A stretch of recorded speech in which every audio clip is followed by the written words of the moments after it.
ചിലരുടെ സ്നേഹം നിറഞ്ഞവരെ, ഇന്നത്തെ സുവിശേഷത്തിൽ നമ്മൾ വായിച്ചു കേട്ടത് ഈശോ ലാസറിനെ ഉയർപ്പിച്ചതിന് ശേഷമുള്ള സംഭവ വികാസങ്ങളാണ് നമ്മൾ വായിച്ചു കേട്ടത്. ഇവിടെ പറയുകയാണ്, മറിയത്തിന്റെ അടുക്കൽ വന്നിരുന്ന ഒത്തിരിയേറെ പേര് ഈശോ അവിടെ പ്രവർത്തിച്ചത് കണ്ട് അവനിൽ വിശ്വസിച്ചു എന്ന് പറയുകയാണ്.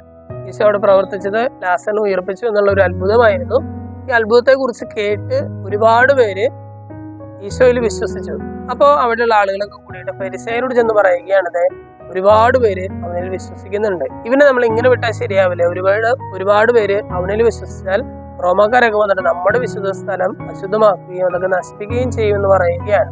അപ്പോഴാണ് കയ്യഫാസ് പറയുന്നത്, നിങ്ങൾക്കൊന്നും അറിഞ്ഞുകൂടാ, ജനങ്ങൾ നശിക്കാതിരിക്കുന്നതിന് വേണ്ടി അവർക്ക് വേണ്ടി ഒരുവൻ മരിക്കുന്നത് യുക്തമാണെന്ന് നിങ്ങൾ മനസ്സിലാക്കുന്നുമില്ല എന്നൊക്കെ പറഞ്ഞ് ഈശോക്കെതിരായിട്ടുള്ള ഈ ആലോചനയ്ക്ക് അല്ലെങ്കിൽ ഗൂഢാലോചനയ്ക്ക് തുടക്കം ഇവിടെ കുറിക്കുകയാണ്. നമ്മളൊരു സുവിശേഷങ്ങൾ നമ്മൾ വായിച്ചു നോക്കുമ്പോൾ നമുക്ക് മനസ്സിലാക്കാനായിട്ട് സാധിക്കുന്ന ഒരു കാര്യം ഇതാണ്.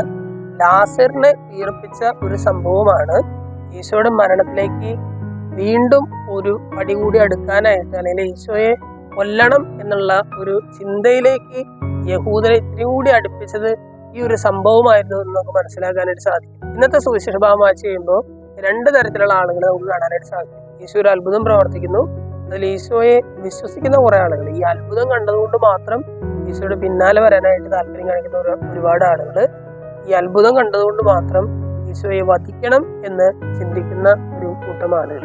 അതായത് ഈശോ ഒരു കാര്യം പ്രവർത്തിക്കുന്നു, ഈശോയെ അനുകൂലിക്കുന്ന ഒരുപാട് ആളുകൾ, ഈശോയെ പ്രതികൂലിക്കുന്ന കുറെ ആളുകൾ, ഈശോയെ എതിർക്കുന്ന കുറെ ആളുകൾ വരികയാണ്. ഇന്നത്തെ സുവിശേഷ ഭാഗം വായിച്ചു കഴിയുമ്പോൾ നമുക്കൊന്ന് ചിന്തിച്ച് നോക്കാം, നമ്മൾ ഇതിലെ ഏത് കൂട്ടരിലാണ് നമ്മൾ ഉൾപ്പെടുന്നത്? എൻ്റെ ഒരു സഹോദരന് അല്ലെങ്കിൽ എൻ്റെ ഒരു കൂട്ടുകാരന് ദൈവം ഒരു അനുഗ്രഹം നൽകി എന്ന് പറയുമ്പോൾ ആ ദൈവത്തോട് മുഖം വീർപ്പിച്ചിരിക്കുന്നവരാണോ നമ്മൾ? അതോ അതിനെ പ്രതി ദൈവത്തോട് കൂടി അടുക്കാനായിട്ട് ശ്രമിക്കുന്നവരാണോ നമ്മൾ? നമുക്കൊന്ന് ആലോചിച്ച് നോക്കാം. ആവശ്യമായ മാറ്റം വരുത്തിയിരിക്കാനൊക്കെ ആയിട്ട് നമുക്ക് പ്രാർത്ഥിക്കാം. ദൈവം എല്ലാവരെയും സമൃദ്ധമായിട്ട് അനുഗ്രഹിക്കും.